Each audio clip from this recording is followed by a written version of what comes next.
Hai teman-teman, bulan lalu aku share video tentang saat hidup merapikan diri lewat hubungan. Dan setelah itu aku ngerasa kok kayaknya fase ini belum selesai ya.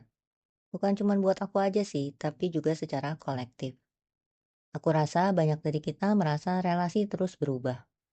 Ada yang menjauh, ada yang selesai, ada yang berubah bentuk. Padahal kita ngerasa nggak sedang ngapa-ngapain.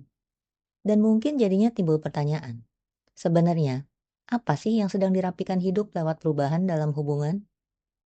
Mungkin ada yang bertanya-tanya, kenapa sih hidup kok ribetnya lewat hubungan terus gitu? Kan aspek hidup banyak ya, ada kerjaan, uang, kesehatan, arah hidup, dan lain-lain. Nah, kenapa juga mesti lewat relasi atau hubungan?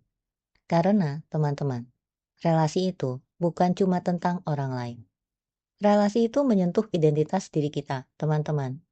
Di relasi kita belajar siapa aku saat dibutuhkan, siapa aku saat ditinggalkan, siapa aku saat mengalah, siapa aku saat bertahan, dan siapa aku saat takut kehilangan.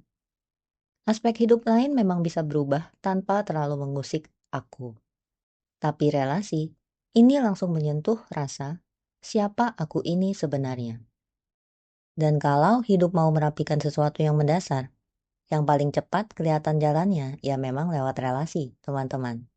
Karena hidup tuh jarang merapikan kita lewat hal-hal yang bisa dibilang netral, tapi merapikan lewat hal yang paling kita rasakan. Selain itu, karena hubungan mengaktifkan pola terdalam yang paling lama ada. Relasi menyentuh lapisan attachment, kebutuhan akan belonging, luka lama, dan refleks bertahan atau menyenangkan. Aspek hidup lain bisa disentuh dari kesadaran, tapi hubungan sering langsung masuk ke sistem saraf. Makanya, kita bisa sangat sadar. Misalnya udah meditasi bertahun-tahun, kita udah belajar dan memahami banyak hal, tapi tetap aja bisa kecolongan di relasi. Ini bukan karena gagal, teman-teman, tapi karena relasi bekerja di lapisan yang lebih dalam daripada pemahaman. Selain itu, karena hubungan adalah cermin yang nyata dan interaktif. Hidup bisa mengajarkan banyak hal lewat sakit, kehilangan, pekerjaan, atau kegagalan. Tapi itu seringnya satu arah. Sedangkan hubungan itu unik, teman-teman. Karena ada respons, ada tarik ulur, ada harapan timbal balik, dan juga ada ambiguitas hidup. Dan dari situ, hidup bisa bertanya, kamu mau berubah atau tetap berbohong pada dirimu sendiri? Pertanyaan itu nggak bisa dijawab pakai teori, teman-teman. Alasan lainnya adalah karena hubungan adalah tempat nilai kita diuji, bukan diklaim, teman-teman. Banyak orang mengaku sudah mencintai diri, sadar batas, jujur pada batin, atau hidup dengan integritas. Tapi hubungan akan bertanya, apakah kamu tetap hidup dari nilai itu? Bahkan saat resikonya adalah kehilangan kedekatan. Dan dari situ, hidup tahu nilai mana yang sudah terintegrasi dan mana yang masih jadi wacana. Dan juga teman-teman, karena hasilnya tuh nggak bisa dipalsukan. Kita mungkin bisa aja sukses tanpa jujur, spiritual tanpa terintegrasi, atau produktif sambil menghindari diri. Tapi kita nggak bisa lama-lama mencintai dari tempat yang nggak jujur, tanpa tubuh akhirnya protes. Hubungan memaksa penyederhanaan, kejelasan, atau perpisahan. Dan itu selalu merapikan, teman-teman. Jadi, kenapa bukan aspek lain? Bukan karena nggak bisa, tapi karena hubunganlah yang paling efisien. Hubungan menyentuh inti, melibatkan orang lain, dan nggak bisa dikontrol sepenuhnya. Itu perfect tool bagi hidup, teman-teman.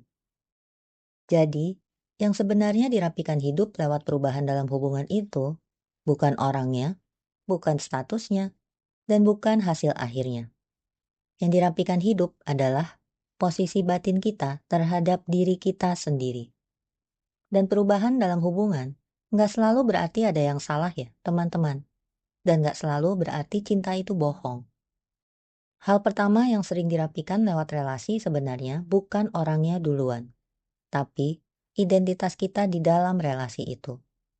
Identitas seperti aku yang selalu mengalah, aku yang jadi penyangga emosi, aku yang bertahan demi damai, aku yang merasa berharga karena dibutuhkan, aku yang takut dibilang egois, dan lain sebagainya.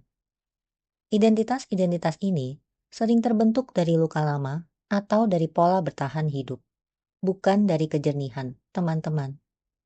Dan saat identitas itu mulai nggak lagi jujur, relasi mulai terasa berat, mulai goyah, mulai berubah. Bukan karena kita salah, dan bukan karena cintanya hilang, tapi karena identitas itu udah nggak relevan lagi. Yang runtuh bukan cintanya duluan. Yang runtuh adalah gambaran tentang diri yang udah nggak sesuai dengan siapa kita sekarang. Lalu, hidup mulai merapikan peran, teman-teman. Peran-peran seperti penyelamat, penenang, penunggu, penahan konflik, pengerti tanpa batas, dan lain-lain.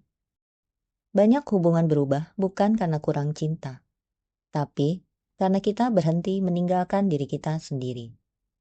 Dan di sini juga sering kelihatan attachment yang selama ini kita kira cinta. Attachment ke rasa aman, status hubungan, cerita lama, kebiasaan bersama, atau sekedar yang penting ada. Saat attachment ini mulai dilepas, relasi hampir selalu berubah bentuknya. Kadang berubah jadi lebih jujur, kadang jadi lebih berjarak, dan kadang selesai. Dan itu bukan kegagalan ya, teman-teman. Itu penyelarasan. Lapisan berikutnya ini lebih halus, teman-teman. Yang dirapikan bukan lagi dengan siapa kita berelasi, tapi bagaimana kita hadir di dalam relasi. Cara kita berkata iya, cara kita berkata tidak, cara kita nggak lagi menjelaskan diri terus-menerus, dan juga cara kita nggak lagi menahan demi diterima. Dan saat cara hadir ini berubah, relasi pun ikut berubah secara alami. Bukan karena kita menjauh, bukan juga karena kita jadi dingin, tapi karena kita nggak lagi memelintir diri sendiri supaya bisa tetap dekat. Nah, dari sinilah biasanya muncul kualitas kedekatan yang baru.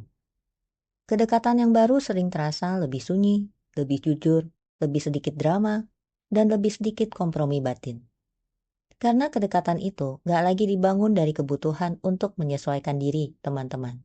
Tapi dari keberanian untuk hadir apa adanya. Dan di titik ini, memang nggak semua relasi bisa ikut ke frekuensi yang sama.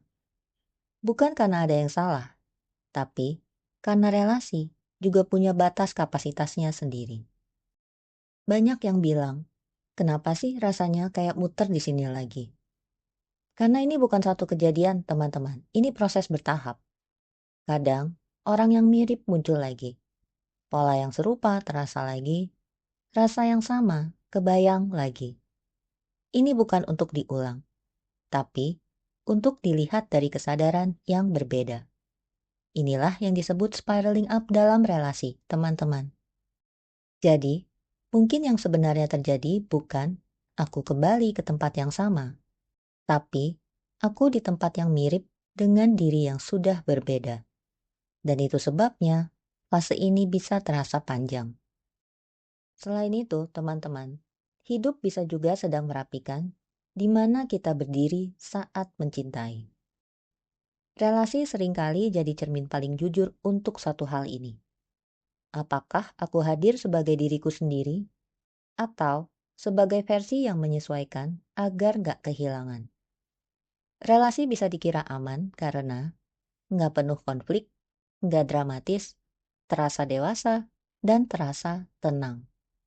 Tapi, hidup lalu menunjukkan aman itu bukan nggak ribut. Aman itu nggak menggerus dirimu pelan-pelan. Jadi, yang dirapikan di sini adalah definisi aman yang kita pegang selama ini. Bukan aman karena tenang, tapi aman karena nggak kehilangan diri kita sendiri. Aman bukan berarti nggak ada konflik, teman-teman. Aman bisa jadi tentang ada kejelasan, ada posisi, dan ada batas. Selain itu, hidup juga bisa merapikan apa arti memberi. Kita bisa memberi dengan tulus, dengan sadar, dan dengan nilai kedalaman. Tapi, hidup bisa aja sedang mengajarkan perbedaan halus bahwa memberi nggak sama dengan menghilang pelan-pelan. Ada fase di mana memberi terasa seperti cinta. Lalu, ada fase di mana hidup bertanya, apakah memberi ini masih selaras atau udah jadi pengorbanan diam-diam? Relasi bisa membuka titik kapan memberi berubah jadi menopang sendirian, kapan pengertian berubah jadi normalisasi, dan kapan cinta berubah jadi kerja emosional sepihak. Di sini, yang dirapikan adalah batas antara cinta dan self-abandonment, teman-teman. Dan bisa jadi, hidup sedang merapikan cara kita mengakhiri, teman-teman. Ini seringnya nggak disadari, tapi aku rasa ini cukup penting. Hidup nggak hanya mengajar cara memulai relasi, tapi juga cara mengakhiri tanpa membenci dan tanpa menghapus makna. Nggak semua yang selesai perlu ditutup dengan konflik atau penjelasan panjang. Kadang hidup sedang mengajarkan bagaimana pergi dengan utuh tanpa membenci. Relasi bisa melatih kita untuk mengakhiri tanpa penjelasan panjang, pergi tanpa mematahkan siapapun, dan atau memilih diri tanpa perlu diakui atau divalidasi. Yang dirapikan adalah martabat diri saat selesai. Jadi, saat sebuah hubungan berubah, mungkin yang sedang dirapikan hidup bukan siapa yang pergi atau siapa yang stay, tapi bagaimana kita kembali ke diri kita sendiri. Gak semua hubungan datang untuk bertahan, teman-teman. Sebagian datang untuk merapikan posisi kita di hidup kita sendiri. Mungkin dari sini jadi ada pertanyaan. Apa dampak nyatanya saat hidup berhasil merapikan kita lewat hubungan? Kayak, oke, kalau dirapiin terus kenapa? Like, so what? Atau what's the big deal sih sebenarnya gitu kan? Jadi, so what-nya nih apa? Yang berubah bukan perasaan teman-teman, tapi posisi. Kembali ke diri sendiri ini bukan tentang merasa lebih kuat atau lebih bahagia. Yang berubah adalah kita nggak lagi berdiri di tempat yang membuat kita menyesuaikan diri agar layak. Kita nggak lagi mengisi ruang yang nggak bisa menempatkan kita. Dan kita nggak lagi bernegosiasi dengan nilai inti kita sendiri. Dan akhirnya, hidup berhenti mengulang pola yang sama. Setelah itu, relasi berhenti jadi medan pembuktian. Sebelumnya, hubungan sering dipakai untuk merasa dipilih, merasa aman, merasa bernilai. Setelah kembali ke diri, relasi nggak lagi dipakai untuk mengkonfirmasi harga diri. Dan ini efek besarnya, kita nggak tertarik pada kedekatan yang ambigu, kita nggak terpikat oleh intensitas tanpa kejelasan, dan kita nggak betah di ruang yang bikin kita harus mengecil pelan-pelan. Itu akan mengubah siapa yang bisa masuk ke hidup kita, teman-teman. Dan dari situ, hidup jadi lebih sederhana. Dan ini sering diremehkan. Orang sering mengira transformasi itu spektakuler. Padahal, seringnya yang terjadi justru keputusan jadi lebih cepat, batas jadi lebih alami, iya dan tidak terasa lebih bersih, dan kita nggak lagi lelah menjelaskan diri. Jadi big deal-nya adalah energi hidup kita nggak bocor kemana-mana, teman-teman. Dan dari situ, karya jadi lebih jernih, kita jadi lebih tenang, dan kehadiran kita lebih terasa. Jadi, kalau belakangan hubunganmu berubah, atau terasa dirapikan, atau bahkan terasa diambil, mungkin hidup nggak sedang menghukum teman-teman. Dan mungkin juga nggak sedang mengambil sesuatu dari kita. Mungkin hidup sedang mengembalikan kita ke diri yang lebih jujur. Dan itu jarang terjadi tanpa perubahan relasi. Kita nggak perlu buru-buru menyimpulkan. Nggak perlu memaksa untuk selesai. Dan juga nggak perlu mencari arti yang dramatis. Cukup hadir dan izinkan hidup merapikan dengan caranya sendiri. Terima kasih teman-teman.